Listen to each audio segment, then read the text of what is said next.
जिसको देश से प्रेम नहीं है, वही लोग हैं जो नाथूराम गॉडसे के खानदान है, जिसने महात्मा गांधी की हत्या की थी। वो अंग्रेजों का दलाली करते थे। किसी भी दल को खाना चाहती है, बीजेपी ही सरकार में रहे। बड़का झूठा पार्टी बीजेपी को हटाना, पार्टियों के लोगों को तोड़ना, बीजेपी भगाओ देश बचाओ का नारा हो गया। इसका खेला समाप्त होने वाला है। नमस्कार, मेरा नाम आलोक है, आप लाइव स्ट्रीम देख रहे हैं। अब जेडीयू को बड़ा झटका लगा है। मणिपुर में उसके 6 विधायक थे, 6 में से 5 विधायक बीजेपी में शामिल हो गए।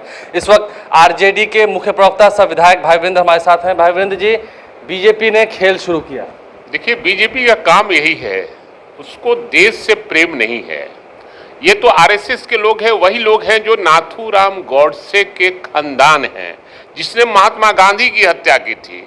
अंग्रेज जब लड़ाई लड़ रहा था, अंग्रेजों से लड़ाई लड़ी जा रही थी, तो निश्चित रूप से वो अंग्रेजों का दलाली करते थे, मुखबिरी करते थे। इससे अपेक्षा की क्या किया जा सकता है? ये तो किसी भी दल को खाना चाहती है और ये चाहती है कि सिर्फ और सिर्फ बीजेपी ही सरकार में रहे। ये बीजेपी का मतलब क्या होता है? बड़का झूठा पार्टी। बीजेपी का मतलब बड़का झूठा पार्टी, क्योंकि देश में केवल गलत बोलकर और सब्जबाग दिखाकर और देश में राज कर रही है। आने वाला 24 में खबरदार कर देना चाहता हूं, देश की जनता एकदम तबाह हो गई है बीजेपी से, और बीजेपी गद्दी छोड़ो कि जनता आ रही है। तो क्या आप लोग की जो गठबंधन बन रही है उसमें इतनी एकजुटता रहेगी, इतनी ताकत होगी कि आप लड़ सकते हैं? एकदम ताकत रहेगी। पूरे देश के विपक्षी एक हो रहे हैं और करीब करीब हो गया है। अब एक सूत्र में बांधना है और बीजेपी को हटाना। नीतीश कुमार उसमें कामयाबी मिलेगी? देखिए, नीतीश कुमार जी नेता हैं और यहाँ के माननीय मुख्यमंत्री हैं। लड़ने की क्षमता है? नहीं, एकदम निश्चित रूप से क्षमता है, उनमें क्षमता है। और हम सारे लोग जब किसी की मदद करेंगे तो क्षमता तो और बढ़ जाएगा, इसलिए क्षमता तो है ही मुख्यमंत्री। आज उनकी राष्ट्रीय कार्यकारिणी की राष्ट्रीय परिषद की बैठक है, उससे पहले उसके 6 में से 5 विधायक शामिल कर लेना, इससे पहले अरुणाचल प्रदेश में भी हुआ था। देखिए, वो उनका काम ही यही है कि छोटी छोटी पार्टियों के लोगों को तोड़ना, और उनके पास इतना धन बल है कि अडानी अंबानी के बल पे देश को चाहते हैं आर्थिक गुलाम करना।